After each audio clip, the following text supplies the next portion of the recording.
Welcome to Tech Talk Taco Tuesday, episode number 212. This is Wednesday morning, the night after the show, and I have to apologize. Nah, I didn't do anything that bad, except I worked on my computer, I reset some programs, some settings got jacked up, and the show buffered like crazy, and I want to apologize to everybody who attempted to watch it live. And I'd like to apologize to my guest, Willy Musgrave of Motocross Action and ATK Motorcycles fame. Now he's starting a go-kart company. He's been doing go-karts for a while. He's got some big things coming. We talked about that, and unfortunately, that's when the computer started fritzing. I guess my computer doesn't like go-kart talk, but I'll have him back. I want to go riding with Willy. We talked a lot about racing, and you're going to hear this in a podcast audio-only format, so sorry about that. I'd like to thank all of my sponsors, Yamaha, Taco Moto, Scott Sports, Climb, of course, Trail Tech, Fast Company, Bulletproof Designs, Double Take Mirrors. You can support this show by clicking through our links in this holiday season when you're buying everything on Amazon. Of course, you can click through our link on Dirt Bike Test for Rocky Mountain ATV MC when you're buying stuff for your motorcycles. That helps us out a little bit. Maybe I can get somebody else in here to push buttons if they can stand me for more than, I don't know, a few shows. So with that, this will be the last time you can get the Tech Talk Taco Tuesday t-shirt. Once they're gone, and it's pretty much going to be gone in a couple days. Let's say we're clipping it on December 15th. No more availability. So find the links. They're on our social media platforms. We're not a t-shirt company, but we're working on it because we want to make the big bucks. And yeah, I'll start learning how to push buttons better, if you know what I mean. We're trying to figure out some bandwidths and some streaming things, all that kind of stuff, where all we really know is motorcycle and motorcycle-related products. This weekend, I'm doing a Extreme Enduro Riding School out at the King of the Moto's Moto Madness event. You can sign up for that. The event is free. My school isn't, but it's inexpensive if you think about how much of a better rider you'll be when you get done. Check out jimmylewisoffroad.com. Of course, for that, always go to dirtbiketest.com when you have motorcycle product questions. Leave comments, ask questions. We'll get to them. Yeah, we even answer the ones in the chat sometimes. Actually, most of the time. And on a sad note, and a guy who was really influential to me, Rick Simon, did his last bomb run. He passed away last week, better known as Super Hunky, the original editor of Dirt Bike magazine, the guy who took Dirt Bike from this'll never work to one of the largest and most informative dirt bike magazines out there. Rick left us, and if you ever want to find out more and, give his family a little bit of time to recover, but they have the book Monkey Butt. So if you are, and I've been a big fan of this, and Rick helped me out in my journalism career as well. It's got a lot of reading in there, and it has big type for all of us guys that remember Rick. So I'm sure he's ripping some Makos up in the skies right now. So anyhow, with that, here's the show in a podcast format. So here you go.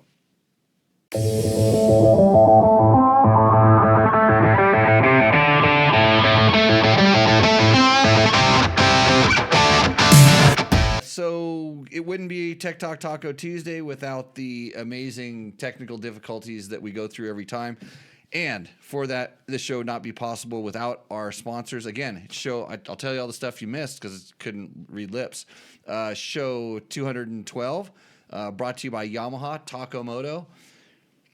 We would have done Roosterendo tonight, by the way, boys and girls, but nobody sent me any Roosterendos. Big announcements on that coming up. Scott Sports, I got the Pro Circuit goggles. Scott Sports Pro Circuit goggles, and I know my guest on tonight's show will be stoked on these. I think, at least the logo, I know this. And I'm going to see if we go here, and if the sound drops, we got a bigger problem. But I don't think it's going to drop right now. No, it looks like it's still working. Okay. Climb. Wearing a nice, comfy Climb mid-layer. Technical riding gear. This is what keeps me comfortable when I ride and when I'm in the studio doing the show. Of course, DDC, Trail Tech, Fast Company, Bulletproof Designs. We're going to have our Bulletproof Designs product of the week, and it's probably going to end up being tequila. I don't know why. And, of course, Double Take Mirrors, who I still owe them adventure riding video that just can't get produced because we can't get somebody to write a country song. So if you're in the business of writing country music or singing country music, I actually wrote the song. You got to make the music to match the song. You can help me out. So with that, I can't unmute someone else. Well, Willie, you're going to have to unmute yourself. There's probably a button you got to push, and then we can fix this. Sometimes there's like 3 little dots, and you can see me okay. I can see you okay. Yeah, the music's okay. It looks really good. And I was going to introduce you, but I had to push too many buttons and figure out how to do this. So, everybody, if you want a Taco Tuesday T-shirt, I'm going to put the link up in the chat right now. Tonight is going to be the last night you're going to be able to order these things because I'm going to go ahead and start process everything tomorrow. We're not a show; we're a T-shirt processing company, as you can tell. So I want to do it all in one day somehow or another. And let me go back to this screen here, and then I can go to this one there, and then I can bring Willie up on the screen. And I can even make Willie wear a Tech Talk Taco Tuesday T-shirt. Watch this. Let's see. Yeah. I don't know. The layers are wrong, but it's something like that. Anyways. I can only imagine. Yeah. Just leave me. So, anyways, Willy Musgrave from Motocross Action test riding fame. You also were a big part of the ATK history and lineage, for sure. And also, you were my nemesis at Carlsbad. We were both magazine kind of guys, and we used to battle on Saturdays at Carlsbad. Yes, we did. And those were some of my favorite times racing. And I always liked. I'll tell this story, and then we can kind of dive deep in it. I liked racing against you because you were a little bit older than me. You were always riding different bikes, and I could tell when Jody had given you a bike that you didn't like, because then I could beat you. or well, you know how it is, though. I mean, it's we got to ride all the new bikes every year, and just they really are different. And some worked, like for me, some worked really good for me, and some just didn't work good for me. So it showed on the track, but we put the time in to do the articles and the testing, and the best way what I learned from Jody is to really see how a bike works is to go race it, because when you're out testing on a freshly groomed track, because you're doing the Yamaha test, it's smooth and you can go anywhere you want, and it's cool. But when you go out and race the bike, it's usually chopped up and bumpy, and you got guys on your butt, and you're trying to catch guys, and you got to go places where you not normally would like to go, and in a race you got to do that. So that's why we switched bikes a lot of the time in between motos. We go one moto a Honda, next moto a Suzuki. So a lot of times you do 4 motos a day, so you'd be on 4 different bikes, and that was a reason, just to try to get a real feel for the bike under those kind of conditions, if that makes sense. So I'll give you sort of insight to Jody's thinking. Yeah, and I as much as I kind of I would always watch what he would do, and in the beginning, because back then the magazines were kind of like the Bibles, and even when I was young, that's what you thought was the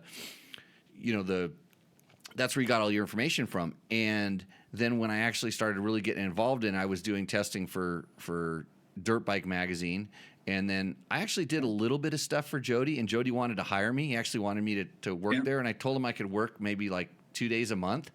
And that wasn't enough. And I sent him a letter that kind of said that to that effect. And he actually had it hanging on his in his office in the old office down on, God, was it Mission Boulevard down in San Fernando San Fernando Valley.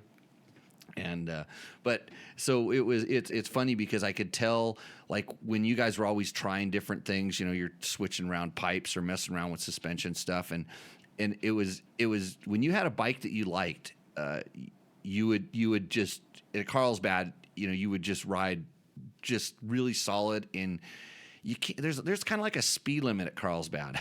You can only go you can go so fast before you're just going to crash, because it was so hard pack and really slippery, and I just remember there was, I was pretty good at, like, kind of going just about as I don't want to say as fast as you could, because it was definitely faster, but I used to ride a KX500 quite a bit there, and then I'd also bring test bikes out, but like my favorite bike there was the KX500. It just, for me, worked really well. Yeah.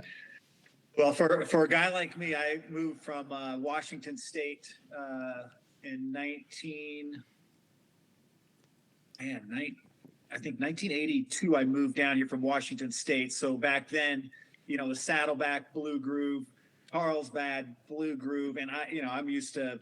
Back then, Washougal actually had a lot of dirt on it, and the SIR local tracks there. And I'd come down here and have to ride on that stuff. I sucked. I mean, I could barely get around the track. It took me a few years, but after I got used to it, acclimated to it or whatever, I enjoyed that.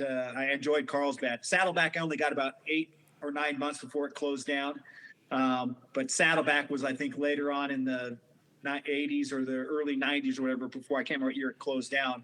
But by the end there, I was actually going pretty good and had some pretty good races with some really fast guys, and actually enjoyed going down and spending a Saturday there. So, But in the beginning, it was death defying because I sucked so bad. And even even after all the years I put in, I was okay, but compared to some of the, Ricky Johnson and Lachine and those guys down there, they would go fast down there. Incredible. Yeah, I think a lot of it was because they practiced on those hard pack, tracks like that. I mean, there wasn't such a thing back then. There really wasn't. I mean, when we were racing, they were kind of like Glen Helen was open on Thursdays, and there's a few tracks that you could actually practice at that were prepped, but like the guys that grew up, and like I grew up just riding these baked hard pack tracks around Southern California, so. Carlsbad, and I just remember Frank used to think I was an idiot because I'd show up and I'd be one of the guys that go out in the very first practice, and what that was like. It was like soup and slop, and I was an off-road rider. I wanted to go do ISD and all this other stuff, and he's like, "What are you doing?" And I just go, "Where else can I ride in mud in California?" And he's like, "That is true. Yeah, that is it. But it is a different kind of mud. People got to understand. It's like clay, slime, so it's on hard pack." So it is slippery, and then your bike weighs about 40 pounds heavy, but then you wait about 2 hours and you just knock the fenders and the stuff just falls right off. But yeah, we would just put a Pam underneath the underneath the fenders and stuff. The same thing. I'd ride my practice, first practice, and then whatever other one, and then usually by the time the first moto came, KX500, just rev it a couple times, and all the mud would just fall off the parking lot. It'd be all vibrate off. Yeah, vibrate off. Be all good, but good times for sure. And it should it shouldn't have surprised me, because I mean back then was that during ATK or was that shortly after ATK? I raced ATK. No, I raced ATK. So I do remember doing I think a couple Commotion by the Oceans, local racing on ATKs. Right. I just can't remember what year Carlsbad closed. So if somebody had that would give me a better in my mind of when stuff sort of switched up for me. But I think I had quite a few years actually on ATK there. So I might have been all the way to the end when I left ATK in 1993. So I had from 87 to 93, I think I was on ATK. So I probably raced a lot of ATKs there. Plus I did all the motocross action testing during that time span too. So I was in a unique position where Jody Weissel was really good friends with Horst Leitner, and Jody helped Horst, promote the ATK after Can-Am went out of business. So, you know, Horst, you know, I was signed by Horst. Actually, I'll tell you that story. So I think it was Pete McLean goes, Musgrave, you got to ride one of these ATKs. And we went out to some hill track in Temecula. Can't remember where, you know, I think now it's all houses. But I showed up there on my Honda, I think I had at that time, Honda 250. And I took a few laps on his bike and I just went, holy macro. And it was like, you know, whoop-de-doo track, you know, small accelerating bumps into big bumps. Was that a two-stroke or a four-stroke one?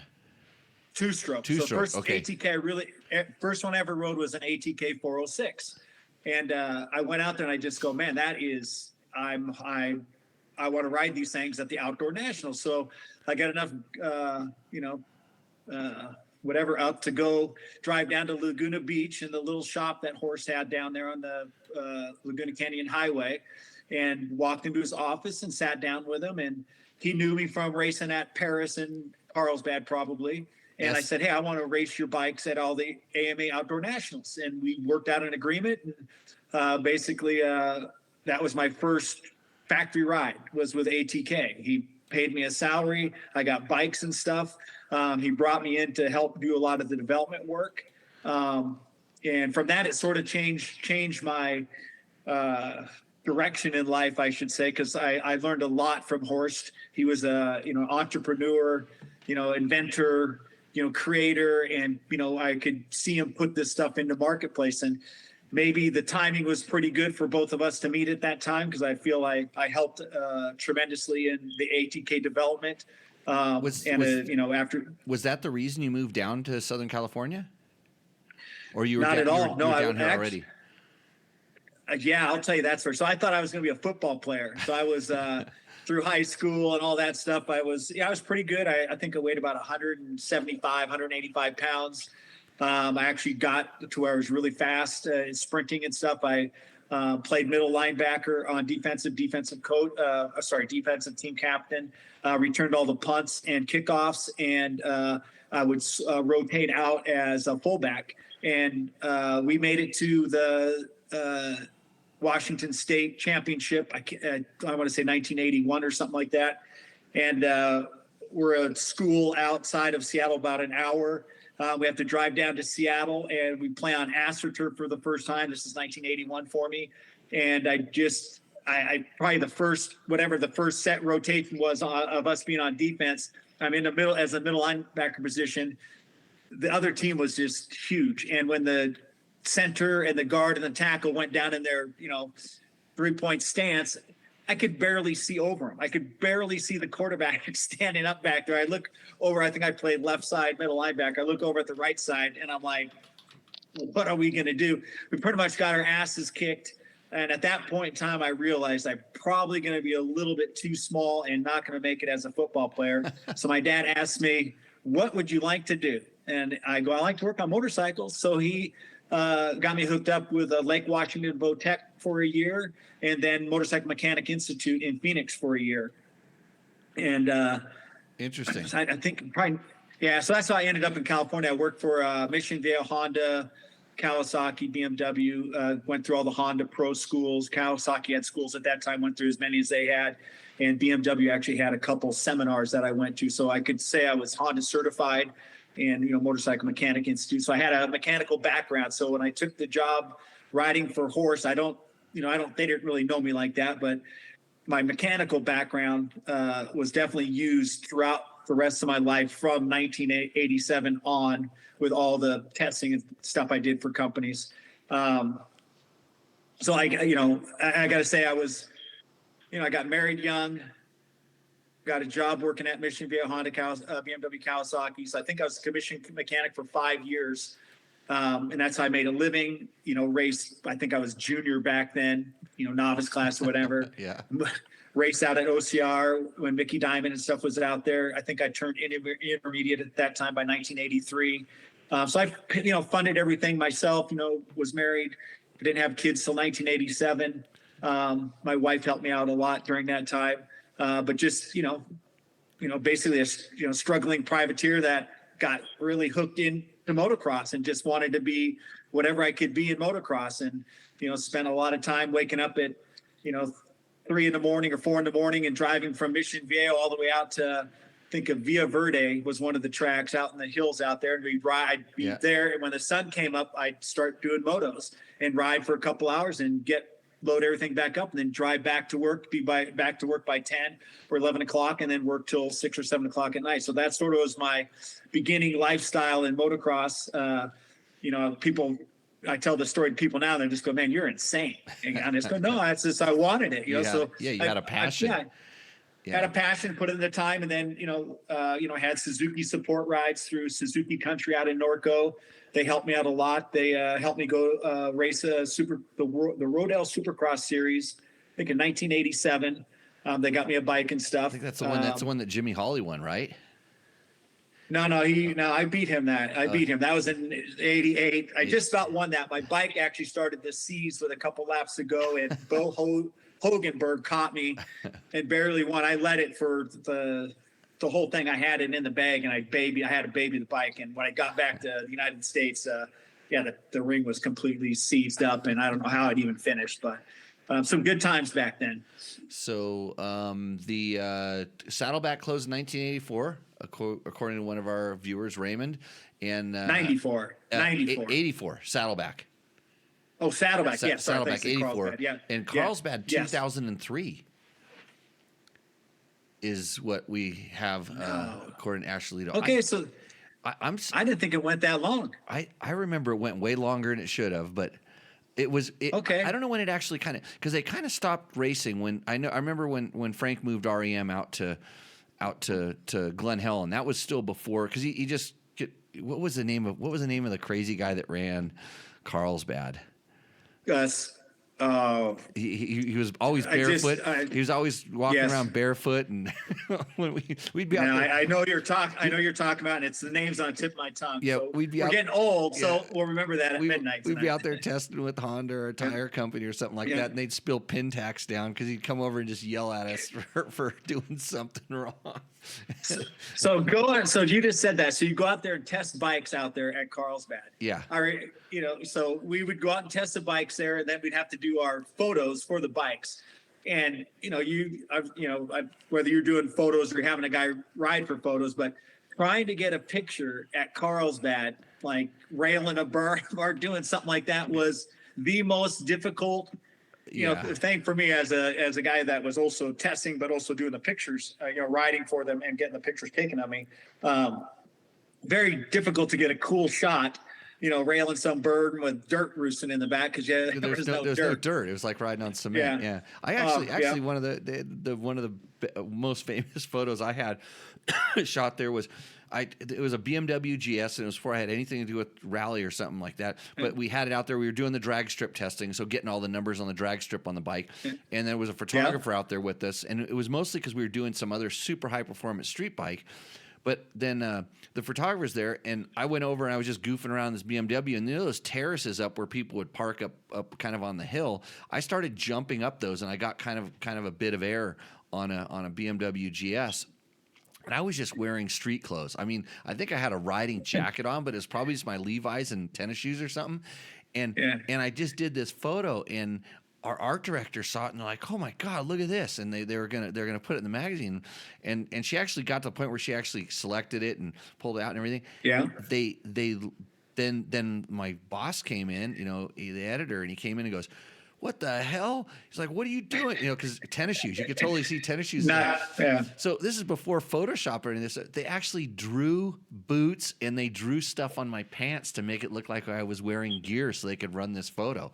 It was like, oh, I can. They thought it was like Evel Knievel shit or something. It's like I could just go put gear on and we go back out and do it. We go find someplace better. I'll jump higher. I don't know. What do you want? This is my job. Right? It must have been a good photo.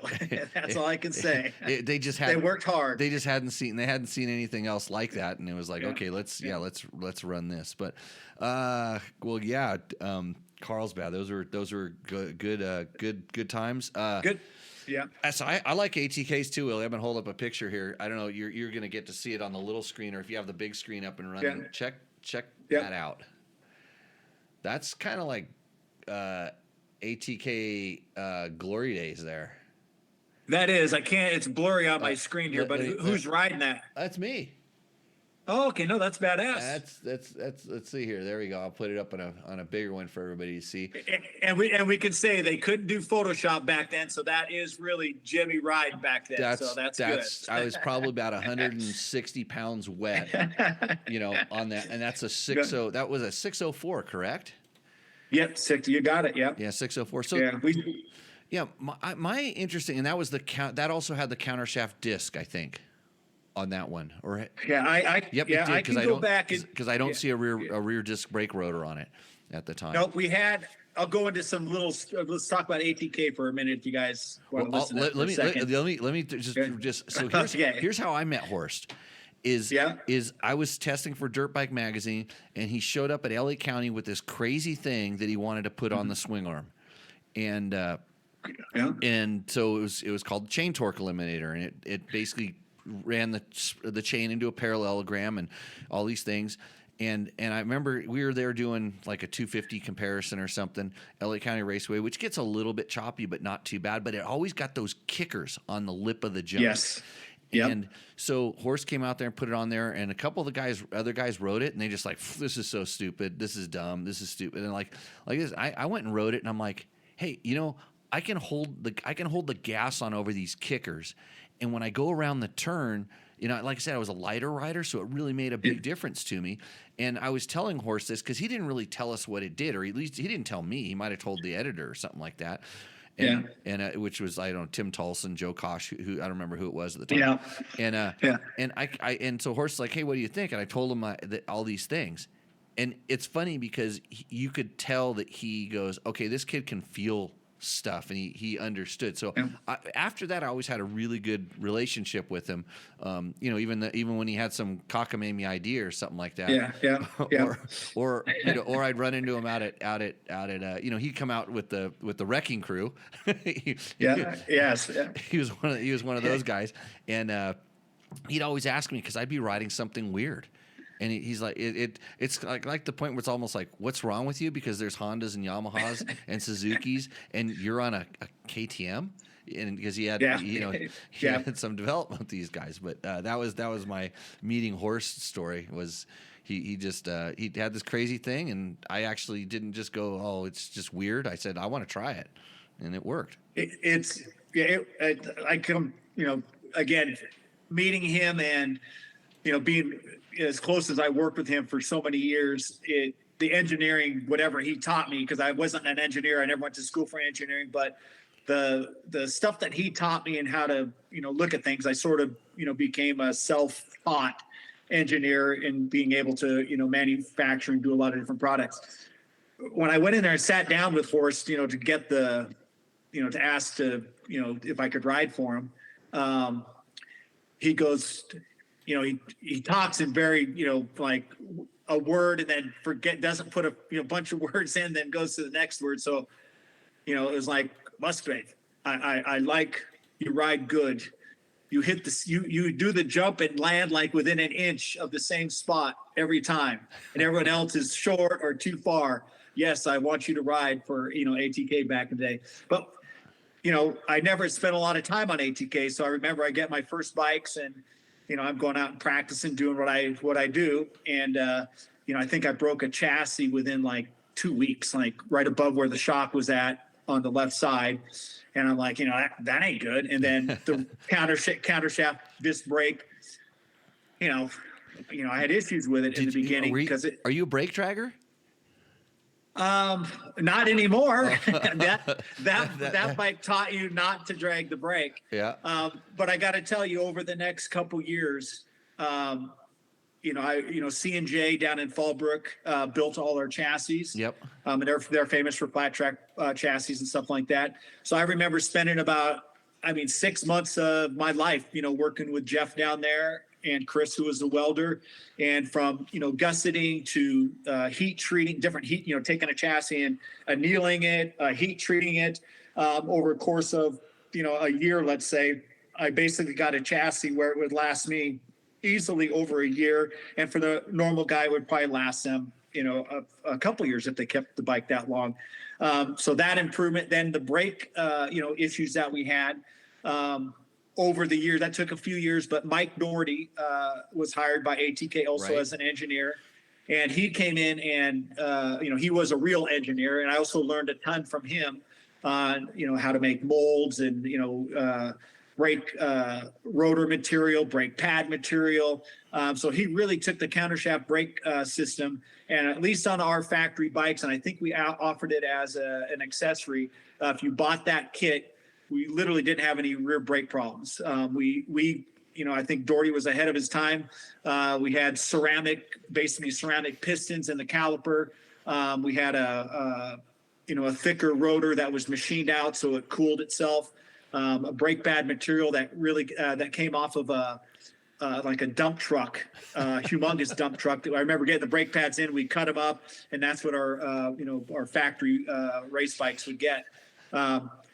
Just so the chassis, the brake system, the snorkel system in the beginning. It's a cool idea. Right. The air filter was mounted up. Yeah. Yeah. Yep. So on the two strokes. Yeah.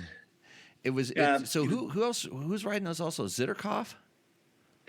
Well, so over the next few years, I should say that Horse was teamed up with Ken Wilkes there for a few years, and the relationship did what it did, and usually most business relationships, and I have my current business stuff that I've just gone through. Horse sort of went through the same thing, but Ken Wilkes, had the money and could do stuff. So over the next few years, from Greg Zitterkoff, Ty Davis, Eric Kehoe, all rode our motorcycles and won us. At that point in time, the four-stroke world championship was really a four-stroke world championship, where there were one-off bikes being raced there from Honda. I think with Mike Young showed up one year with Crippa and raced that.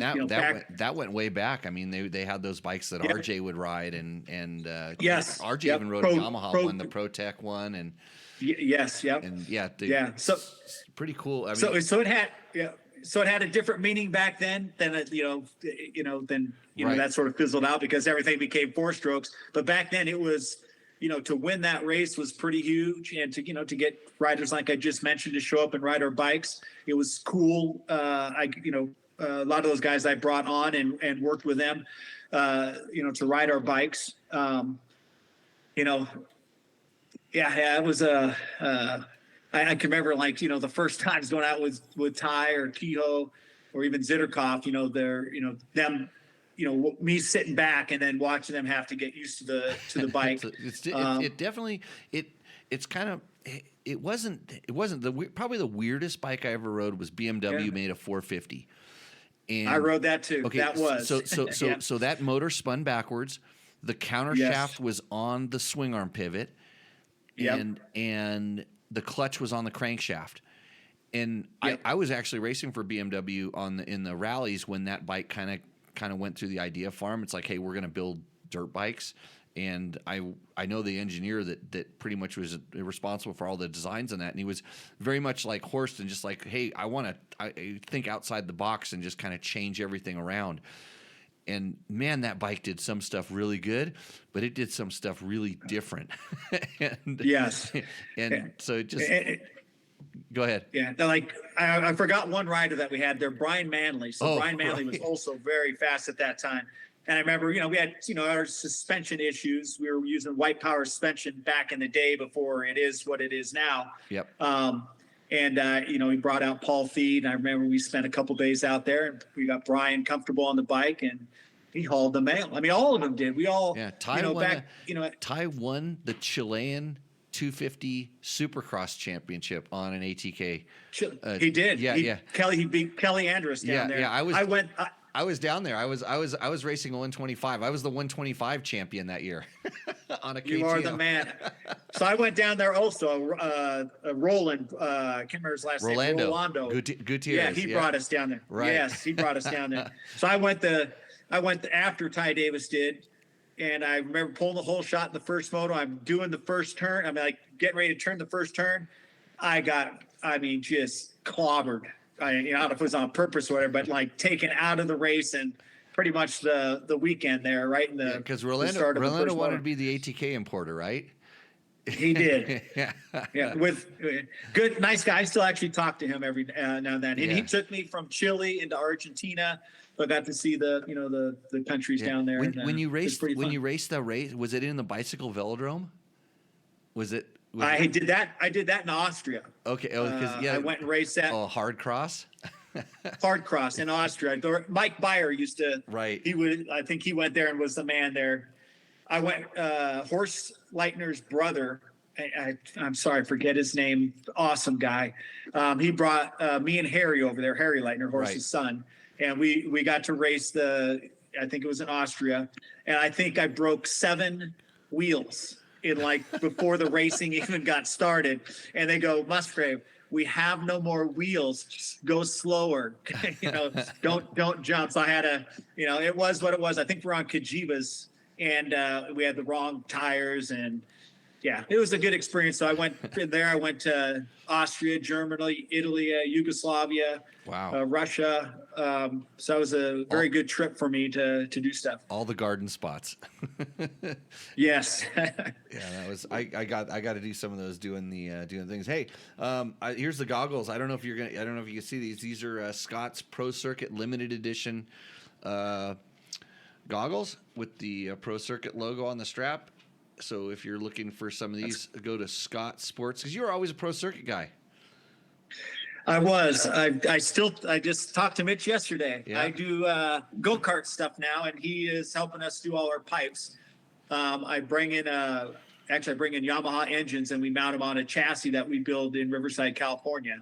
And we had some issues a few months ago, and I'm a little bit behind right now on pipe development. So he's helping me try to get this stuff done as fast as we can. But I've known Mitch since the mid 80s or something, and Bones will tell you the story. I was a local guy, and I think I walked into their shop in Anaheim, and I got along with the guys, and I that's when Jimmy was there, and Mike Hooker, Jim Perry, and Mike Hooker was there, and did a lot of engine testing back then, and pipe testing, and suspension testing. I did suspension testing with Bones.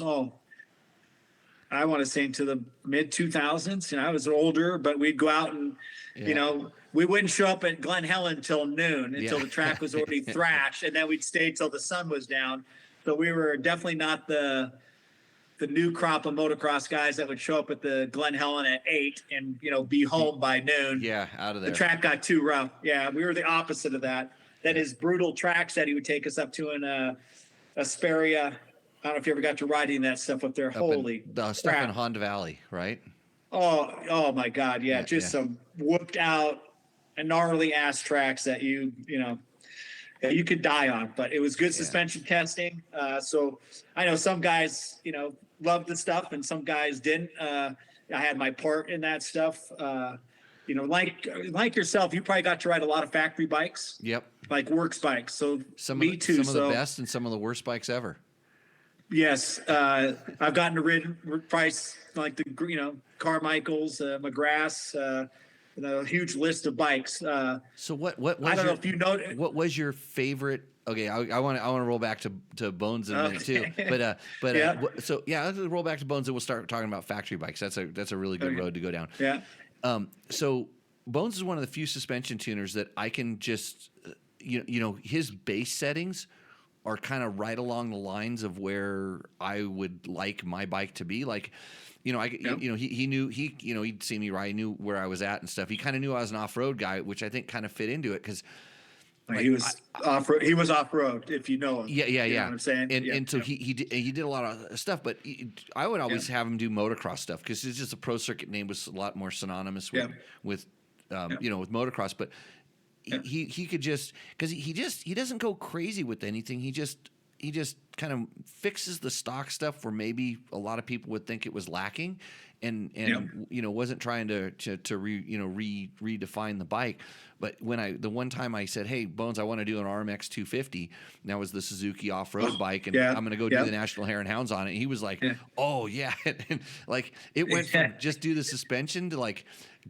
Bring the cylinder down. We're going to get you a pipe. And this thing that bike was such a bitchin' bike for everybody who thought they were turds. And there was Yes. there was a whole bunch of guys riding Suzukis, and they were all over the place doing all these guys doing their suspension and stuff. And like literally by the end of the year, everybody was on these bikes that were copies of mine. You know, just they had bones through the suspension. That's awesome. Yeah. That's good. Well, my bike was just pull. You know, as I was always the first 250 of the bomb, and it was But yeah, that was my. I've always always got along with him really well. Yeah. So like we can talk. You've got probably just about as long as a career tested motorcycles as I do. So, now that it's 2023, just about 2024. I mean, you got to understand like the suspension, design engineering of what we had to ride in the 80s and the 90s. I mean, it was terrible. I mean, so to try to make that stuff good is hard. Compared to the stuff that's being produced now. That ATK didn't even have PDS. It was before they even knew what to call it. Yeah, we didn't have any of that stuff. But it's just, so you hear some guys, bitch or whatever, but it's like, the stock stuff that, you're sending your suspension in to get fixed at whatever suspension company, it's, there ain't a lot we can do with it because of the design. Lets you step up and you get the real stuff. So during that timeline, I got to ride, with A kits and stuff like that. Then I got to ride the factory bikes. And a lot of times when I got on the factory bikes, I mean, in an hour of riding this thing, I'm like, if I had this thing, for a month or 2 months or a year, the level of my riding would just skyrocket because the confidence and stuff of, the quality, I'll say, of that suspension components compared to what the normal guy had to ride with was such a drastic difference. Yeah, okay, so back. You follow what I'm saying? Back in the day, I'll give this to you. I mean, when we started getting like into the 2000s. Yes, you could take stock stuff. Yeah, stock stuff. You could get it really, really close. But in the old days, like it was night and day for sure. And that's all the stuff. And that's the cool thing about our sport, the motocross side of things, is that stuff evolved into production pretty quick. When they found something that worked, they put it in there. You hear Bones tell his story about, working on Ricky Johnson's stuff. He had that setting that he kind of got from Ross. Like Ross literally gave him this setting, and you learn about all the kind of the suspension guys and how they kind of, talk to each other and trying to figure stuff out. Yes. Because these days I hear guys complain about their suspension. And like, first of all, I go, you have no idea how good what you're riding is. I mean, even on some of the bikes that are considered bad, I'm like, you have no idea how good that is, number one. Yeah. And number you're two. Correct. And I always say, I'm like, because they're just going to send it off and the suspension tuners will hate me for this. It's like, if you don't know exactly what you want done to it, I don't think they're going to make it that much better. Yeah, exactly. Being involved on the production side of suspension testing and realizing it's like they really do try to kind of shoot for the middle of the road, and more than likely you're closer to the middle of the road than you think you are. I mean, weight and extra weight and height or less weight and height. It can affect it. Yeah. So, but that was super super good times. So now, were you like when you got in doing your job and stuff? Were you a motocross guy or an off-road guy when you started doing your stuff? I did motocross until, well, I know exactly when I did motocross till Jeremy McGrath and Mike Chamberlain jumped over my head at Carlsbad when they cut that ditch and they made it into something that you could sort of double that was really far. I mean, it was nothing 5 years later. Or whatever, okay. But like in the 125 novice class or intermediate class, it was intermediate class. Like they jumped over my head, and I was sick of 4-lap motos at a CMC Golden State, and so you're at a CMC race, Golden State, yeah. So I switched over to off road, and that was in good grief, what year was that? So that would have been 86, I want to say, somewhere around 86, and. Because I remember I was just doing all the series for the Bucks. I was doing all the SMX races and just chasing the intermediate. I was a pro intermediate, and I slowly went from getting like seconds and thirds to Mike Kidrowski and Lowell Thompson and then I went through guys like Jeff Emig and Denny Stephenson and Willie Surratt and Ty Davis, and you know, the list goes on. And I just finally said, and I worked my way from third back to about seventh. You know, every race, I'm like, you know, over the course of 2 years, and I'm like, I don't think I'm going pro. I think I'm going backwards. I like. Well, at that era, at that time, that we had the racing locally was unbelievable here in Southern California. We had I don't think we'll ever see that again. Like that local racing, you'd show up at wherever, and that talent would be there. And it lasted for quite a few years, and probably till whatever the mid '90s, and then it faded away. But I did, I started off as moto, and then with ATK I became an off-road racer.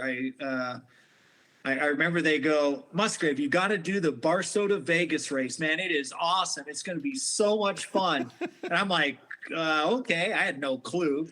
And I remember pretty much, got smoked on the start. And I think I was in dust the entire race. I think I finished like 21st or 22nd or 23rd or something like that overall. And I came back and I just go, you got to be kidding me. That was fun. Was this the last ever? I think it was the last. Yeah, the last when it was rolling.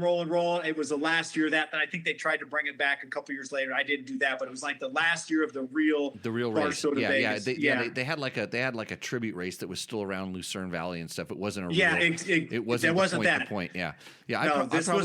I may have beat you on a 125 that year. I don't think you did. I looked the other day. I don't think so. You don't think so? Yeah. I'm going to look. I posted the results somewhere. But yeah, because I think I'm trying to remember I got up into I wanted to beat Halgath really bad. And then so hauled ass on a 125. And so did Eddie Arnett. My God. Well, I raced with him all the time out there. And it was either amazing. He would either crash or he would do real well. And he ended up I've never won an overall of a district hare and hound on a 125, but the one time that I almost did, and which would have been, like I got second overall, I think.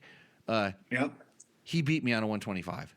And I was so pissed. Crazy. No, he was amazing. But riding desert, I mean, that is, to pick up I should say, if you're up in the top 10, to follow the course is very difficult because the trail's not formed yet. So like for me, I would get in the top 10 and I would, I'd miss the trail turns. Yeah. You got it. So it was difficult.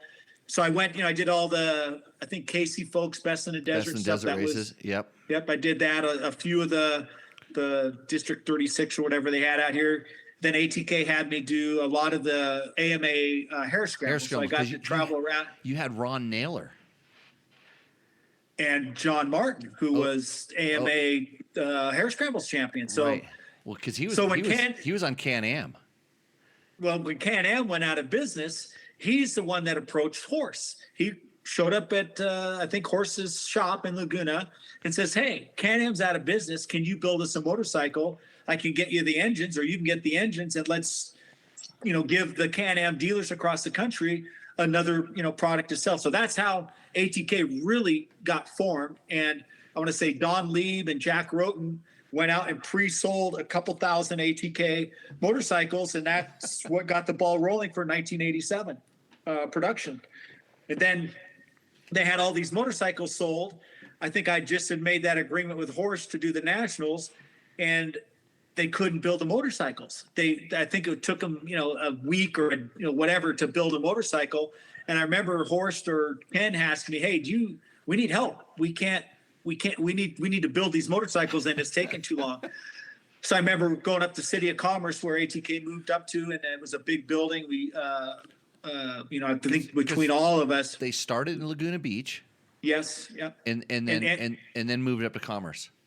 City of Commerce, and we were there till 93, and we had a nice assembly line, and everything was sort of rolling along. But the problem was, for ATK is the access to engines that we had were old engines from the 70s. So, as that era or that point in time, the technology on the two-stroke engine was just, every year was, from the 93 Honda Sierra 250. I mean, that thing was a rhyme. And just, we were competing against that on a, crummy clutch, old ignition, air cooled. and it's, we needed an engine. We had issues. So Ken Wilkes ended up selling the company to Frank White out of Utah. Yep. In '93. Frank White, believe it or not, is actually in our chat right now. Hey, hi Frank.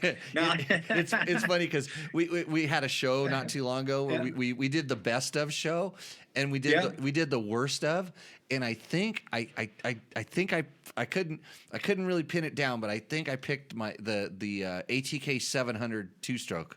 As my worst bike ever. And I had it somehow it got back to him, and he got back to me. He's like, he's such a good sport about it. He was just like, how come you beat up my bike? I gave you it. I raced one of the single-sided 4-stroke frames in a National Hare and Hound and got top 10. I just showed up in Utah, and him and Don Greiwe, who got me my job at Cycle World. Greiwe Road. The Ogre. Good guy. The Ogre says, Jimmy, come on up. Like, we got a brand new, a prototype, with oil in the frame, single-sided swing arm, or single-sided, frame, and I rode that in a National Hare. I think I got top 10 in that thing, and that's awesome. I didn't break it.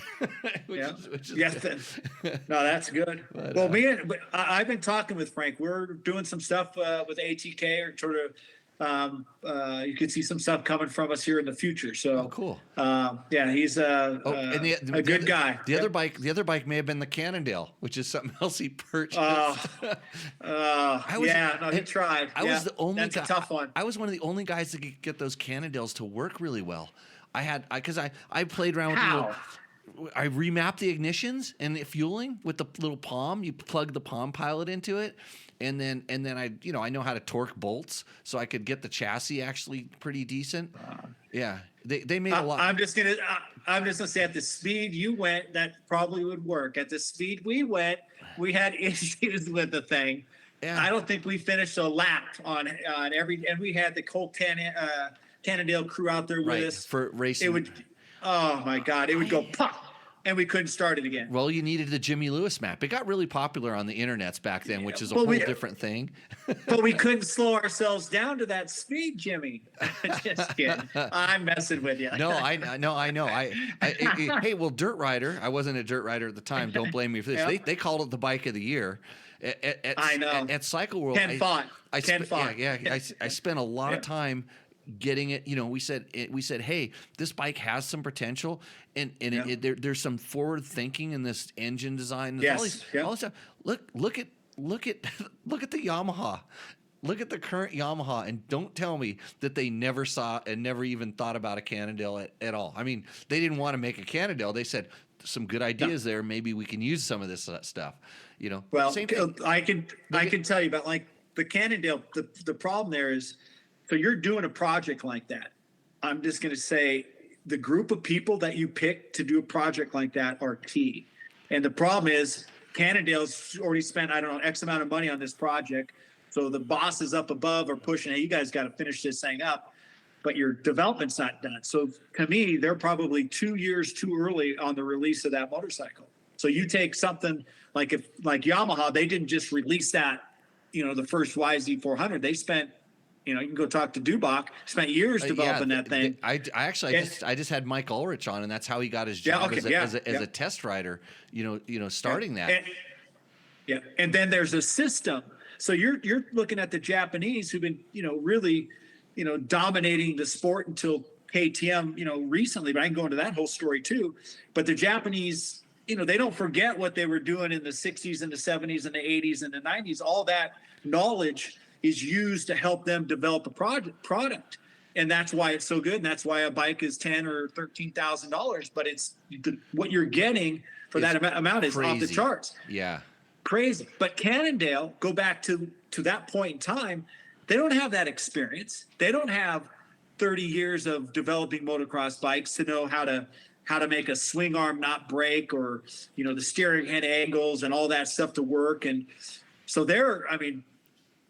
bold move, but probably got forced into releasing it 2 years too early. Yeah. You understand what I'm saying? Yeah. And then the group of guys that are testing it, you, as well as I do, you can go down a wrong path and you don't know it if you're the wrong group.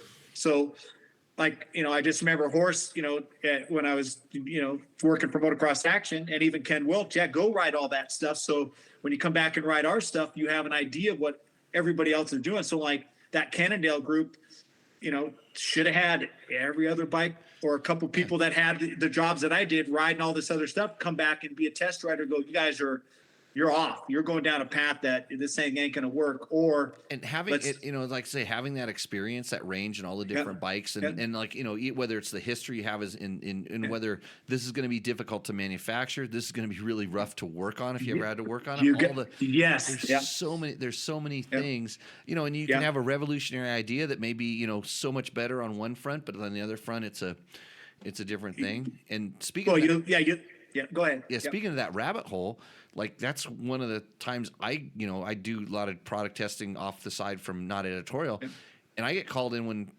a company is just kind of like they're really not sure, and they just say, "Hey, you want to come and ride this and just tell us what you think?" Yes. I have no problem doing that. I don't have any attachment to this thing. It's just another motorcycle, and I can kind of pick it apart really quickly. And I'm like, yeah, this is doing this. Do you want it to do this? And usually they look at me and they're like, you noticed? And I'm like, yeah. And they're like, yeah, that's kind of what we thought. And then it's like, okay, can we get rid of it? And the funny thing is if a lot of times when I get called in to do that, I say, well, what if we do this? Because you've done this, you try these different things before. What if you do this? What if you do that? And these guys are smart these days. It's like, well, that does this. Yeah, okay, that's usually what it does. Okay, and none of them are good. And they're like, and this is usually pretty late in the process where it's like, yeah, we can't change the frame, and the suspension spec is kind of getting finalized tomorrow.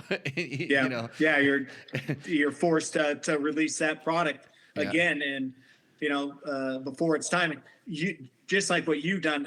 Same thing. So for the 25 years I tested for Motocross Action, I also tested for Honda, Suzuki, other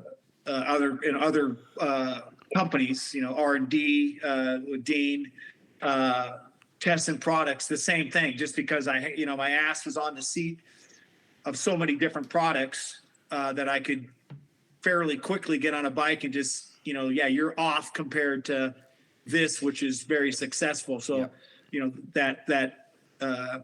I don't think there's too many people, Dubach's probably one of them that has that kind of seat time and riding stuff. Motocross Action tester, a dirt rider tester, a dirt bike tester, if their mindset is right and have a mechanical background, could be that. I don't know what it is today, like who those people would be. I used to test my test riders. We'd be doing, and even when you're out, with the manufacturer when they're introducing the bike, they used to do those intros and stuff. And Willie, right now, I should bring, Jody probably get mad, but I should bring you out with when we go one of the ones with just dirt bike tests, just to see some of the goofballs that show up to these things, because they're like influencers and they have a lot of followers, and some of them can ride and some of them can't ride.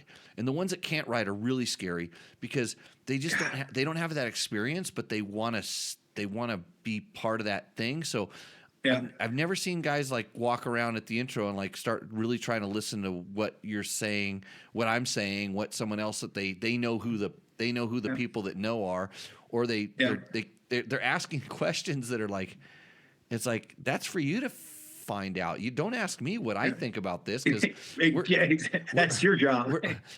and I think the skill of a really good test rider is to be able to like identify the things and then to describe the product as opposed to say whether it's good or bad. And when we roll back into what Jody was really good at is Jody was really good at making an entertainment medium out of something that was, if he knew we were all going to trip over our dicks on bike A, he's going to pick bike B as the best and tell you why bike A isn't, knowing that he's the only one that, quote, tells it like it really is.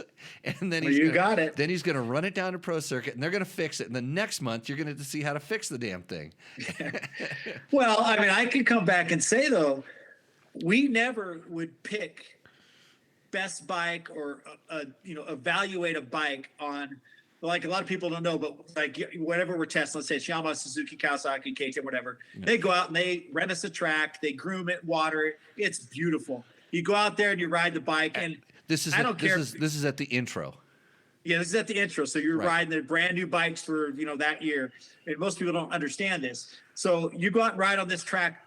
A Hidaka would feel great on this track because there's no bumps, there's no nothing. All you other magazine guys that go, oh, that is the greatest bike. Motocross action guys, I'm just telling you, back in when I was a part of it for 25 years, we never, ever evaluated on paper what that bike was until we took it back and were able to test ride it at our facilities, which would be, usually Carlsbad or Paris or Corona Raceway, Glen Helen, all those tracks that we were at for all those years, and put it under those conditions. So we would usually be a month or two after you guys pick, this is the greatest bike or whatever, but you guys were riding it on fluff, like smooth, beautiful berms. Intro day was just an intro day, and we always, I always would. And before the internet, the problem is now you have to have your video up 45 minutes. And, after the bike, the curtain comes off the bike, you have to have a riding video. And I mean, these guys now, I watched some of them the other at the Kawasaki 450 intro we just did. They were explaining how the bike worked before we were allowed to ride. They were saying what this bike does, and evidently the bike had been out. I don't know if either of these clowns had ridden it, but it had out, and the people were talking about it. It'd been out for like 2 or 3 days because it hit dealerships and stuff. Like, but they're already doing their ride. They're doing to get it up quick. Like Don Maeda at Transworld, and now doing his swap moto thing was as the digital era went on, was a master of just being able to get that stuff out first. And I remember I jokingly told Terry Beal when he was doing Yamaha stuff, we were down. They flew us down to Costa Rica to do an intro on Yamaha WRs, and we're sitting there at the dinner where they're introducing the bike and everything like that. And I go, Terry, I want you to read my test and see if it's accurate. And he's like, what? And I go, well, there's a couple little blanks I have to put in, fill in the blank where I have to say the power was increased here or decreased there, like other things. But I can ride this thing for 10 minutes tomorrow, and I can come back and I can add a couple words and push send, and this thing will be on the internets. And he's like, how the hell can you do that? And I go, years of experience and whatever. And if I get it wrong, who's going to tell me? I know that's. And so again, like, is it good to be first, or is it good to be a little bit later, but right? So like, understand, like, I've been a good friend of Jody's for decades now. So I mean, it didn't matter who he offended or whatever, but in his head, his philosophy was always to look out for the consumer. So whether it's a pair of boots, goggles, motocross bike, handlebars, grips, he would always, like, do it to the whatever nth degree to make sure that he was protecting the person that went out and paid the hard cash for whatever they're buying, like that list of stuff I just said from A to Z. And, from where we were sitting watching everybody else, a lot of times that wasn't the case. So he didn't care about how much they paid on advertising, which would piss off, Metzger and all the guys that working at the advertising at High Torque. I remember us, getting banned by Suzuki and us going out and getting Suzukis and riding them, buy our own bike. And I remember one year Suzuki wouldn't help us, and it actually was Bike of the Year. So again, I from the outside's perception of motocross action, I know there's all the naysayers and haters and stuff, but if you really understood, for the decades that I was riding with him, what the group of guys that he had around him at that point in time as test riders, the information that we were trying to give him so he could write these articles, from his heart. That's why he wrote the way he wrote and put the stuff out the way that he put out. And I know it pissed off a lot of people, and I sort of believe in the philosophy that he told me, from really the first days of me riding for motocross action, starting back in 1987. Stuck with me all the way to the end. Yeah. I really felt more like he was, he understood the entertainment part of the medium. Oh, yeah. He realized that, and it's funny because I grew up as a kid reading Jody's box, and also, by the way, rest in peace, Rick Simon, super hunky. Yes, passed away, and he was really influential for me. And yes, same here. Maybe I will talk a little bit more about my experiences with Rick maybe next week or something. But with Jody. I read Jody's box, and and then I'd show up at like an SMX at Paris and stuff like that, and I'm like, oh my God, there's the motocross action guys, and you could tell because they had all the latest greatest bikes, but they weren't spring chickens by any means. I mean, they were like I joke. When we talked the other day, I said, Willie, you were old because you were racing vet when I couldn't race vet. So that meant, and now we look at us, we're still racing in our 40s and our 50s and 60s. And those guys, they were in their 50s and their 60s when we were vets. They were 20 plus years. And so as I was got to know him around all this stuff, I realized that he did take the testing serious and stuff like that, but I think he very much understood the entertainment factor, and then he did everything he could to make his brand stand out. And I said, I always had that kind of that feeling that there was, maybe we would get caught up a little bit more in the fanfare of a bike, which everybody does. I mean, that's why you rush out and you put your money down and you want to do it. Yeah. But at the same time, those bikes, the new ones, the ones that kind of turned our heads, had some merits, but they always had some problems. And man, he would hone in those problems, crucify them. Literally crucify them. Take it. The stickers would fall off, and they'd get shot down. Take it down and show you how to fix it, and whether and I was always sitting there. It's like, well, if I want to sit kind of on the back part of the seat and hammer the clutch, maybe I do need to put a bigger sprocket on it and stiffer fork springs. But that's a whole different story. It was kind of a. But you got to understand. But you got to understand, like, he would not. He would not himself ride the bike and come up with what was said. So from me to Larry Brooks, I'm trying to think back in the day. I think me and Larry did a majority of the test riding for decades there. Yep. So he would listen to our input, and then every so often he'd have another guy come on, and that's how he usually gauged his articles on. So it wouldn't be you go to REM race, not just him riding the bike and what he's feeling on it, because he knows he's at that age and doing what he's doing. But it was really the input and the trust of, the test riders that he had around him at that point in time. And he'd use, not that I was super fast. You were fast. He'd use some of his guys, some of his vet guys, like Thornwaldson, and I'm trying to think of all the guys. Bob Rutten was always riding your bikes. Yep. You had Alan Olson, the Alamangas brothers. Do you Alan Olson, Oh yeah. They were later, but like Alan, for back in the day, it was Alan Olson, Ray Pizarski, Skinner, me, George Kohler, Randy Skinner. Yep. So I mean, he had his little group of guys there. I was the young group, or the young guy in that group, right? And I learned so much from those guys. I can't explain. Just anybody that's planning on retiring at 62 and think they're going to just go play golf or something like that. All I can say from me hanging around old guys all the time, that's good for about a year, but you really need to find something and keep doing something to keep your brain active. Find something that you love doing. Yeah, for sure. Hey, we're gonna go ahead and take a commercial break. Can you stand for a few more minutes? I want to find out the best and worst factory bikes. We'll come back with that. You got it. And then we got a couple quick questions to add. So we're gonna go ahead and take an ad break, and we'll be if I can find the button, we'll be right back. The defending champion, the all-new Yamaha YZ450F.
What's up, Moto Buddies? Mike here from Taco Moto Co. What is the Taco Touch? It's the best service in the industry. Virtually 24/7 tech support via email or text, and it's like having a dirt bike doctor on call every day of the year, helping you fix your bike or recommend parts or setups for you.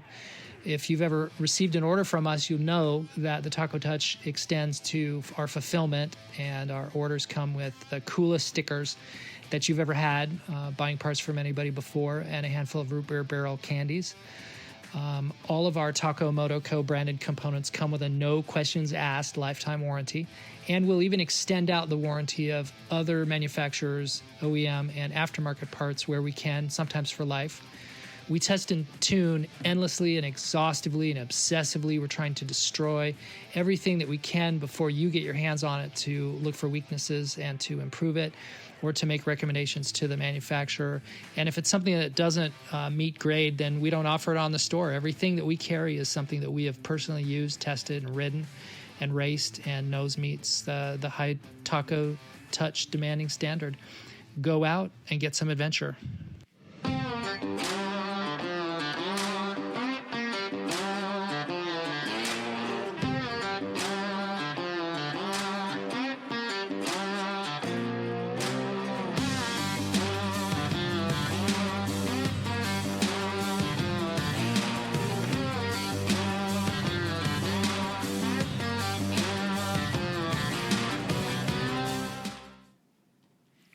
And we are back. Tech Talk Taco Tuesday, episode number 211. Special guest Willy Musgrave of Motocross Action and ATK, and now Factory Kart is what you're doing. So Yes. You want to hear that story? Go karts. Well, I see. Like I still remember. I don't know if we raced. Yeah, we raced a few times when REM moved to. When REM moved to Glen Helen, I didn't go as much. But you were there every weekend, right? Every weekend. Every weekend. I lived at Glen Helen for years. Yeah, and you were at that time. You were dragging around a lot of kids that were racing. I had my kids, yes. Yeah, were Billy and Brittany. They're both racing. My daughter, Brittany, and my son, Billy, yeah, they race with me every weekend I'm still with my son, work with my son every day. My daughter, all the way up until a few years ago, got married. She moved to Texas. But yeah, we've got awesome memories, going and traveling around racing and, doing all that stuff. We had a blast. So I remember if I beat you at Glen Helen, it was because you had screaming kids with like motorcycle problems, and Jody put you on a pile of shit, and then I could show up with whatever kind of weird thing I was riding at the time. Hopefully it wasn't a Cannondale. Well, he probably had me on one of those. Remember the Vor? I think it was called a Vor. Oh yeah. Pete used to give me Vors all the time too. Yeah, I can keep them working. I'm a 5'9" guy. I'm a 5'9" guy, and I think that thing was built for like a 6 foot. It was built 5 foot guy. It was built for Gordon Ward. It tried to end Gordon Ward's career many times. That thing. We have ridden some stuff. That is for sure. Yeah, that was some cool stuff. Anyways. So we're gonna talk go-karts in a minute, but I want to talk about because we both had the opportunity. What is the best factory bike you ever rode? I'm going to be really honest. I'll put in the best and funnest factory bike I ever got to ride is, I'm going to say, a Mitch Payton KX250F, and I think I rode Tedesco's. So that's back in the early 2000s. Wow. One of the best, funnest, made you just feel like you were the greatest of all time, no matter what you hit. Unbelievable bike. Just the handling, the power, spectacular. So that's one of my favorites. I remember riding a Bale's bike back in the late 90s, I think it was. A 500 or 250? 250. I rode his 500, and his 500 may be my favorite one. There's, I think, a photo floating around out there. I think I'm a number 111. I think I sent that picture to you, but that thing was, like I say, I got to ride all the stock stuff, and then I ride the pro circuit modified suspension stuff, which was better than stock. But then when I got onto like a factory bike, I dreamed about someday becoming like that level of factory rider, because what they got to ride on, and I only got to ride on for a couple hours, if I was lucky. But if I could ride on that for a month or 2 months, the level that it would take you riding to would be what I see the Lawrence brothers doing. Right. I mean, just like You it feel could take like you that, to right? yes. I mean, you could hit anything, come a little short, over jump, the power. I mean, just the whole package was just unbelievable. And that's back, I think, in 1989 when I rode his bike. Then I've ridden a bunch of McGrath's bikes, unbelievable. Oh, really? Carmike. So we'll quickly go to. So I thought you were gonna. I saw a picture the other day that you posted. Actually, what kind of reminded me, I gotta talk to Willy. Was you put a picture on the KX125, and I kind of thought you were gonna go there because I didn't ride Ricky's actual bike. I rode one that Mitch built for us at the magazine. It was like how close can you get it to that? And it was pretty damn close. It was like he said, this is a 4-hour motor. This is a 4-hour motor, and the suspension was we ended up getting somebody had some A-kit suspension, and they Bones tuned it up and made it right for that bike, and it was a really fun bike. But Bale's bike could be the best one, but at that time, I'm saying for that time, and I rode his 500 GP bike, the one he won the Glen Helen 500 GP on. And did Cliff White tell you he would kill you if you crashed it? No, he never said that to me, but I couldn't touch anything. Had to ride it exactly. Right. That's the way setup. That's always the way I rode. When I rode a factory bike, I never changed click. I rode it the way they rode. I didn't really ride them for that long because you're trying to get the experience of that bike. But yeah, Cliff White pretty much told me, because I think somebody else from Dirt Bike Magazine, I did it for Dirt Bike Magazine, somebody else from Dirt Bike Magazine, I think it was Rich Jaczynski or one of the other test riders, had cartwheeled one of the factory bikes the last time they did it. And he basically just looking, I'm just a kid, I'm like 20 something. He just looking, he says, if you crash this bike, if these grips that he cut in half and put different compounds in, he goes, if these grips touch the ground, he goes, I'm going to kill you. so I'm like, I got to go do a motocross action style berm shot on the side. I got the magazine's sitting right over here. Maybe I'll go grab it before the end of the show. Too. But I gotta go do that. I could easily lose traction and kind of end up on my head. But no, I came away unscathed. But the problem, I think the best bike I ever rode, believe it or not, was Tim Ferry's factory Kawasaki 450, and it's funny because it never really stood out as anything other than just it was like Tim set up a bike for me, and when I've heard other people describe it and talk to it, it didn't feel anything like the way they talked about it. Like it had one of the smoothest, longest pulling motors, and the Cowies always felt heavy to me, and this bike didn't. Yes. This bike felt like lighter than a Honda, like way lighter than a Honda. Really? Yes. Wow. But it had all those Kawasaki stability traits, and the suspension wasn't too stiff like some of the other ones. And but it's interesting to like most of the works bikes I rode, in all honesty, were actually kind of horrible for me. They were just, too stiff, too much power, too hard hitting, a lot of times way hard hitting power that was kind of it hit not where I wanted it to. Like it was either too early or too late. And that's the way that these guys would want these bikes set up. God. So for me, I have sort of the opposite. So from, Carmichael, McGrath, Lamson, I'm a brain fade right now on all the bikes that I've ridden. But what I noticed out of all those bikes that I rode, and I'm talking like, Carmichael, like greatest of all time and everything, then McGrath, greatest supercross rider to ever ride. And then the other few riders I mentioned, the main thing that I got from it, that they all had the bike set up similar, was the front forks were stiff. Yep. And the rear shock, I could ride their supercross stuff. I could ride it on an outdoor track. And I'm telling you, all those guys set it up similar. And the bikes that I had issues with, I rode Jimmy Button's bike one time, and I don't know how he rode it. Lawrence's bike I rode the other Phil Lawrence, or I think Phil was Lawrence, his, yeah. Yep, rode his bike one time.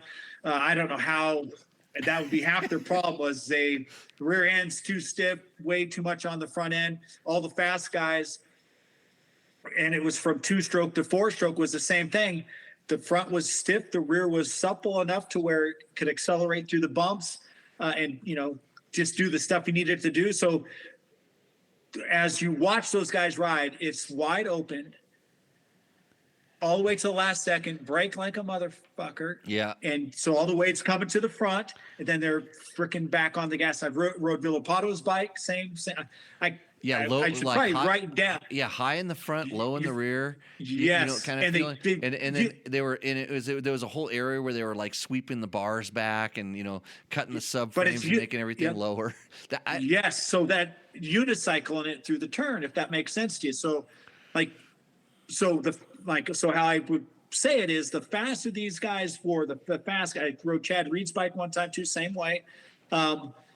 The fast guys rode it on the rear wheel through the turn. So the slower guys are trying to ride it on the front wheel. So they're trying to get the weight onto the front. So they're putting stiffer springs on, more preload, coming in and trying to get the front end to do all this stuff. The fast guys, they understand that the front end ain't going to handle the speed. It's, dude, you got to, it's the rear wheel, getting the thing in there, then get back on the gas and then turning the bike through the turn on the rear wheel. So, whatever level you have, you're having fun. But like that level, those guys are going at. To me, that's how they're making these things do what they're doing. It's funny because I'm a front wheel turner, Willie. So thanks for describing my slow tendencies and stuff. But and Jody would get along. It would be good. No, his setup's not mine. I rode some of his bikes. Like his bike. Mm-hmm.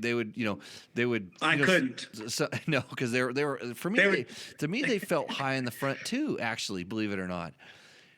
They were so stiff in the rear, but I don't know how. Yeah. But your weight, I don't know what your weight is. So now it's plenty. I was always like 155 pounds, so I'd get on their bikes. I didn't even move the rear end. Yeah. And most production bikes for me, the rear shock spring was always too stiff.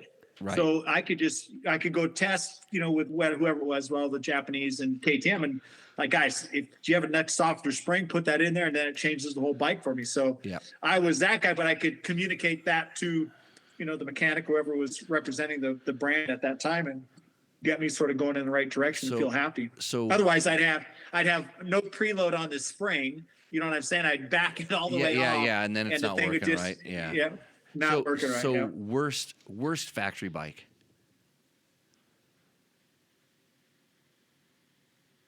I'll say Chad Reed. No, I liked his stuff, man. I could ride his stuff. Stiff front ends. Oh, I liked that. I rode like that. So yeah, I didn't like even at pros. Yeah, I was enduro guy, off road guy, so like. Well, that's why. Yeah, that's wasn't too upsetting, but. So I'll tell you mine just to break the ice here. I can think about it. So my worst one ever was the bike McGrath loved, his 93 to 96 CR250. I love that thing. Was the worst motorcycle on the planet for me because the fork was stiff. The rear shock wasn't that bad, but it was awesome. Did that thing hit like a MF? There's the best. You could come out of a turn. Have 2 inches, and it would just shoot up into the air. That thing was magic. Jody would get on me because I'd like the Honda. I'd like that whole era of Hondas. Right. I could get on that thing. I like the stock ones. I like them. I didn't like the stock. I like them with a little bit of modification, and they would be just unbelievable. Yeah. Yeah, we're opposite. I know. I'm feeling this right away. Actually, I knew this even when we were testing and stuff because I know what you like. I could see the bikes that you liked, and it's funny because if you were on the similar bike as me, and I knew they were still you were still testing mostly stock. I'm like, okay, if I'm riding this because I like it, he's not gonna be happy. But that is good. But yeah, that power I couldn't like. Because we took it to a supercross track. We rode it on a supercross track, and I was I was just good enough if I was really comfortable to be able to jump the stuff. Yeah. And Right. I couldn't that bike because I never knew whether I was gonna underjump or overjump. I didn't know because I was scared to get it on the power. And that's just where that bike. I loved it. That bike works. So I actually went over and just found like tabletops that I could experiment with, Yeah, just so safely I could do. just so I could, because I wasn't going to jump anything with a gap, and it sure as hell wasn't going to do a rhythm, because if I lost any like wrist control, that thing would just shoot out from underneath you. And this is back in the two-stroke time, and that thing was jetted so crisp and so perfect and so gnarly. Perfect. I was like, okay, I'll do something else. Well, now you heard McGrath had a great interview. I don't know who interviewed him, but he talked about that transition from that era that he dominated to the aluminum frame bike. Right. And, it was a last minute decision. He was going to die on the aluminum frame bike, switch to Suzuki. I mean, a great interview. So I don't know where it's at, but if people have a chance to see that explains it all. And I got to ride his Suzuki, and he set it up similar to the way the Honda was. Didn't have the power like the Honda did. Yeah, it didn't have the power. It didn't have the power, but still, to me, I enjoyed riding that bike, his Suzuki, and I could. So that was a bad one. That was a bad one for me. And so you're missing it. You're missing it. I'm just kidding. This is like we kind of even rolling back to when we picked test riders and stuff like that. I used to like to work with test riders that didn't like what I liked, and it's funny that over the years, guys that have tested with me have sort of, they've evolved into like settings that are more normal, because they were a lot of them were racers. That's the only way you could get a guy that could show up at on a Tuesday or a Wednesday to go ride their quote a racer, and they can come out and test bikes. But they all have these funky setups that's what they're comfortable in. A lot of that stuff that on these factory bikes, they're built for like safety. These guys, they're going to do stuff that you're never going to do. And you want it to not to crush or blow through the stroke or rebound in a funny way. It needs to be really, really predictable. So okay. Now, was Tim Telford a test rider when you were at Dirt Rider? Every once in a while. Or did you miss him? I missed him a little bit, but every once in a while he would show up. He was kind of one of more of Carl's guys. God, I had an unbelievable battle with him at Mammoth one year. Yep. I think we were both on 500s, and I think it was in the 30 Pro class, and he was on my ass I pulled the whole shot, and he was on my ass the whole time, and I beat him. And I think O'Mara or somebody, or Kehoe was in the, couldn't keep us in sight. We checked out. Then second moto, I ended up getting second. I think I went 1-2 for first overall, but I had an unbelievable race with that guy at Mammoth. I haven't seen him for years, but I remember I had some good times. Yeah, I remember he was I don't know if he got hurt or he just kind of got out of the moto stuff, but what a nice guy too. Yeah. Yeah. Very nice guy. Okay. Yeah. Worst factory bike ever. Oh, you liked them all. Look at you. I got to go back. I mean, I remember riding Button's bike, and I think he was Yamaha factory then. I don't know how he rode the thing. Honestly, I don't know how he got around the track. Yeah. He was taller. He was taller. He was another one of those amateurs that just, like I was a 125 intermediate, and they came off of 80s. He got in the 125 class, and all of a sudden now there's a new guy that I can't beat. Yeah. So really all, man, that the only thing that comes in my mind right now, most of the factory bikes. Did you ever ride one of Villeman's bikes?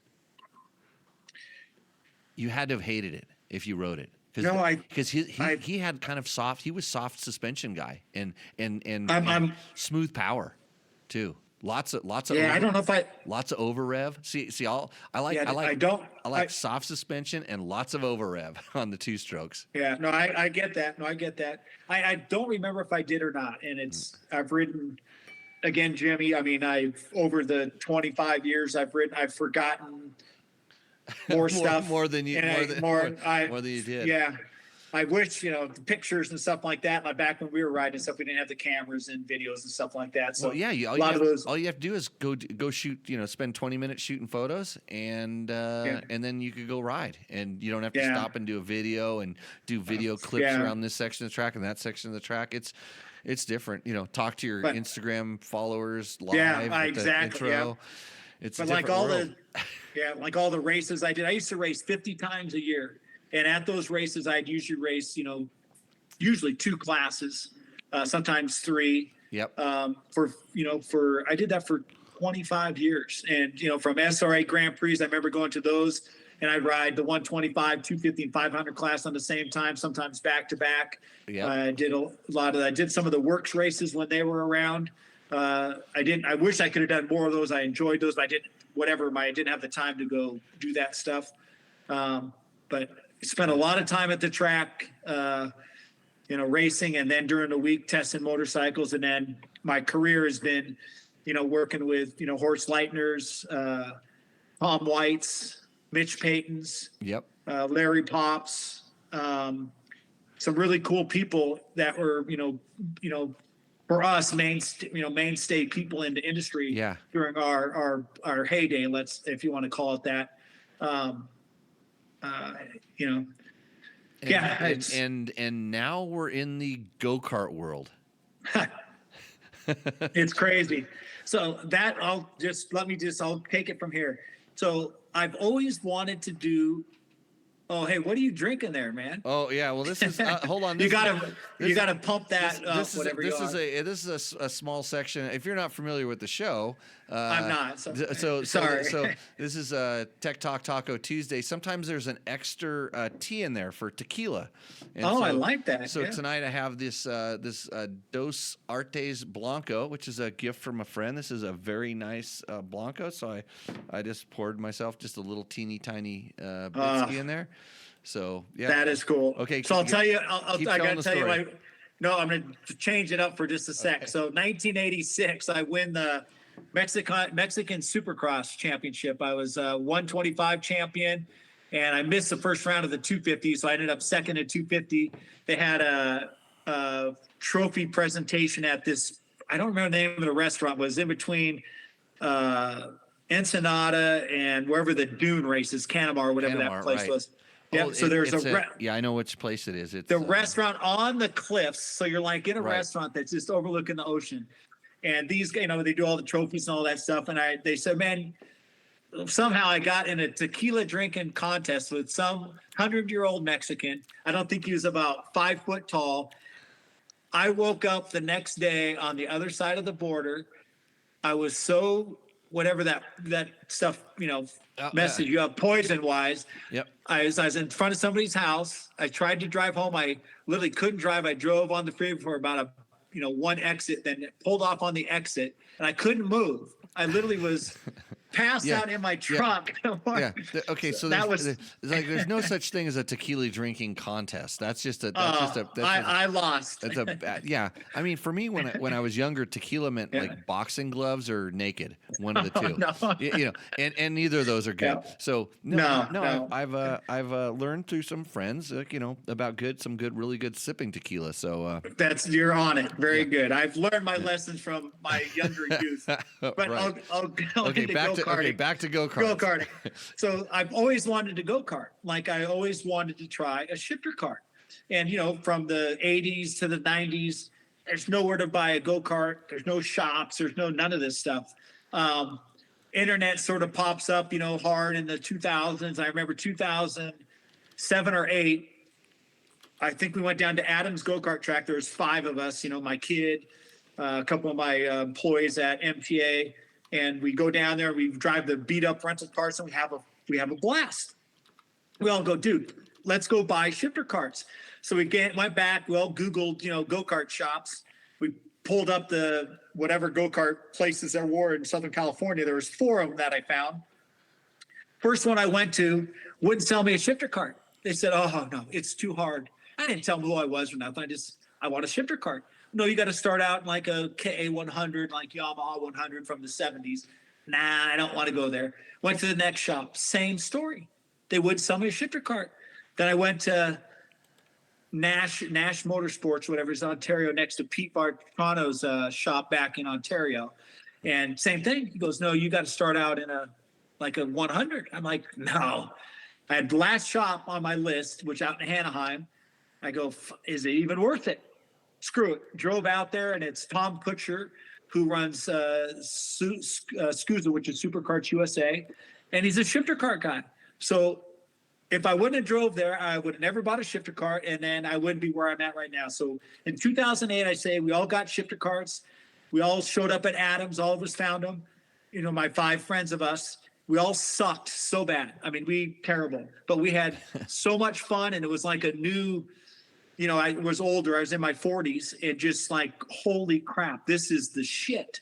So from that point on, we were hooked. You know, we practice, you know, on a Tuesday night and a Thursday night out at Apex or Adams, Troy would turn on the lights, and Dave DeMond at Apex would turn on the lights for us. We'd stay till 10, and we got pretty good pretty quick. And we'd go race REM on Saturday, come home, unload the motocross bikes, load the go-karts in, and drive out to those tracks and practice till late. So from 2008 till 2012, I was pretty fast. So won a lot of races, had a blast doing it.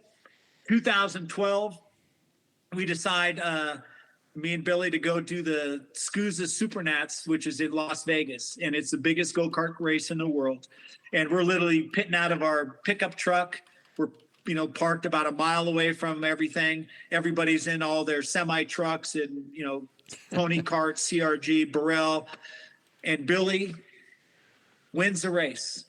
Fastest, I mean, puts it on pole, smokes everybody.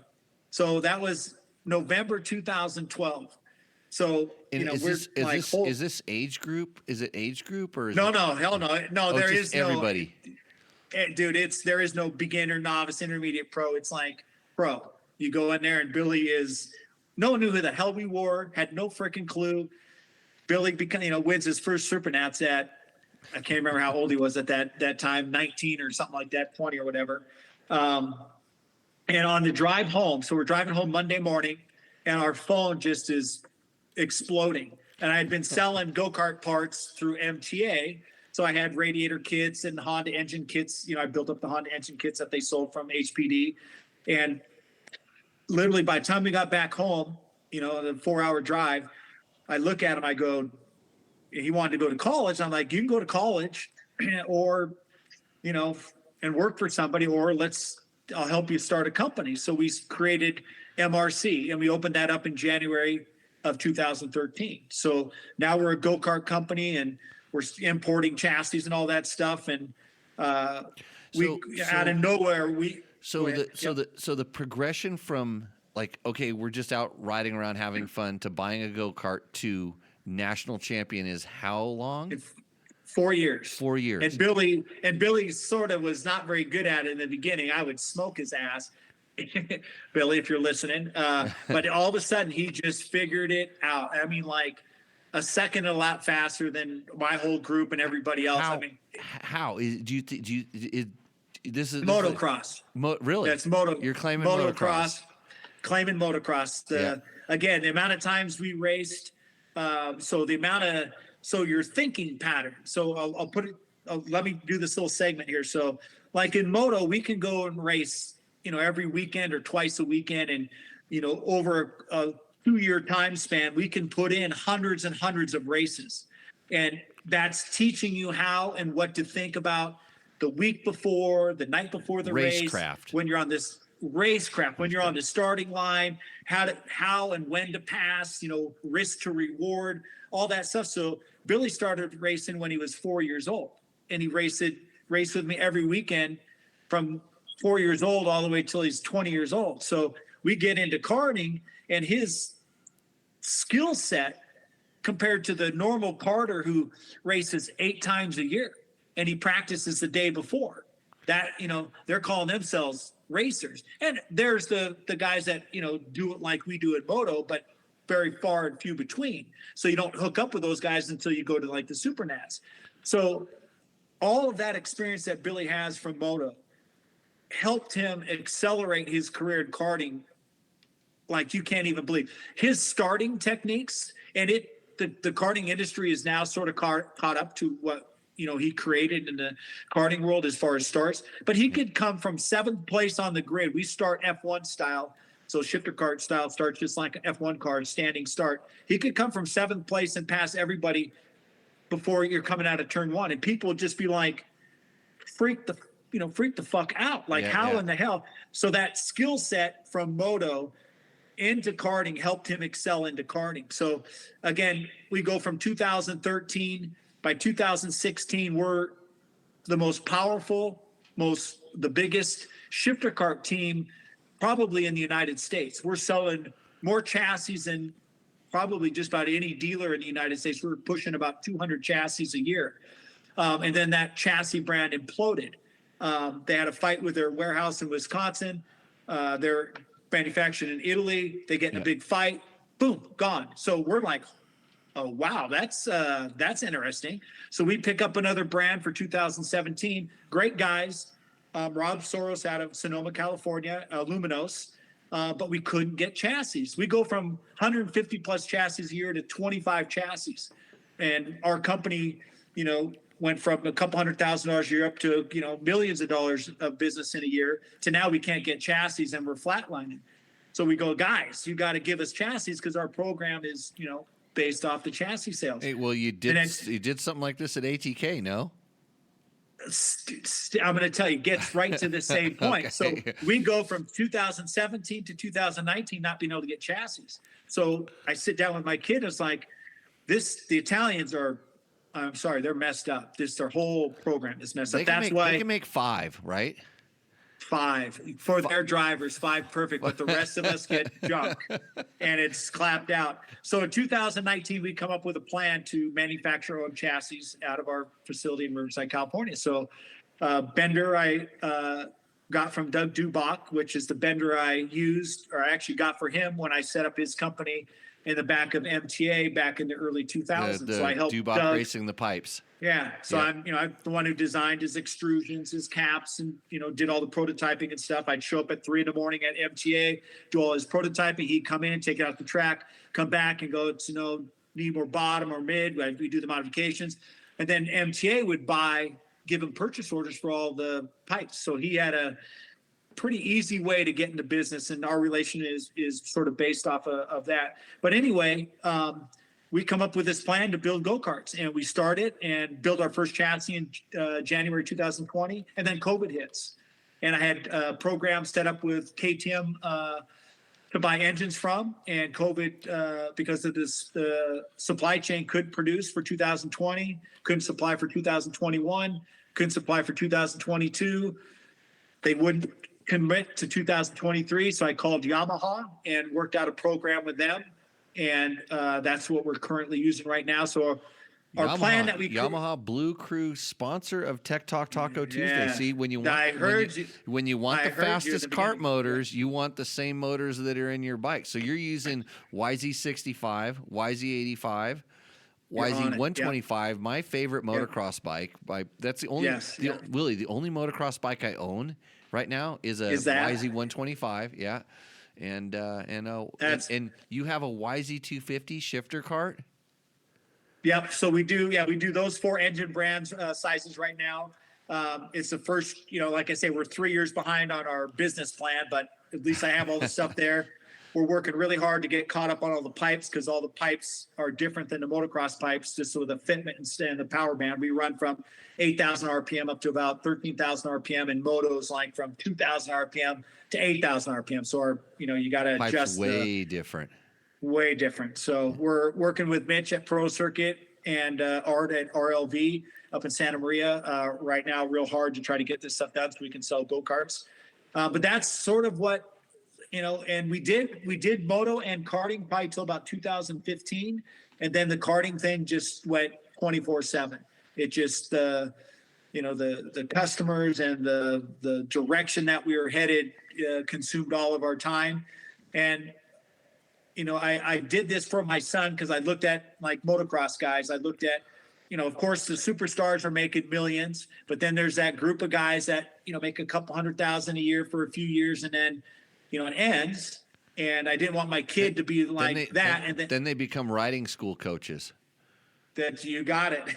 By the way, www.jimmylewisoffroad.com. Hey, if you want to do a extreme enduro class this weekend at King of the Motos, they have Moto Madness Weekend. So check out any social media with King of the Motos or Jimmy Lewis Off-Road in it. Sorry to interrupt, Willie. I just have to throw a plug for myself in there so I can afford to continue living after having that mediocre career. We'll call it. Okay. Well, so keep going. You know what I'm talking about. Oh, I know So, exactly what you're talking about. But that was good. So deal. I see that like in my kid, he's fast. He's a 4-time Supernats champion right now. There's only a couple of guys that have achieved that in Supernats history. I think they're on Supernats 26 right now. Very difficult to win a go-kart race at that level. We come in as, out of our pickup truck racing against these teams that are like factory Honda, Kawasaki, Suzuki, Yamaha, K10. We're not there yet, and we're competing and building chassis that compete and outperform a lot of the Italian stuff. And then with the Yamaha program, we're hoping to rejuvenate the shifter kart class, because when Honda tooling basically wore out in 2018, they couldn't produce a Honda 125 engine kit that they were selling to the karting community. Was the Honda engine the go-to?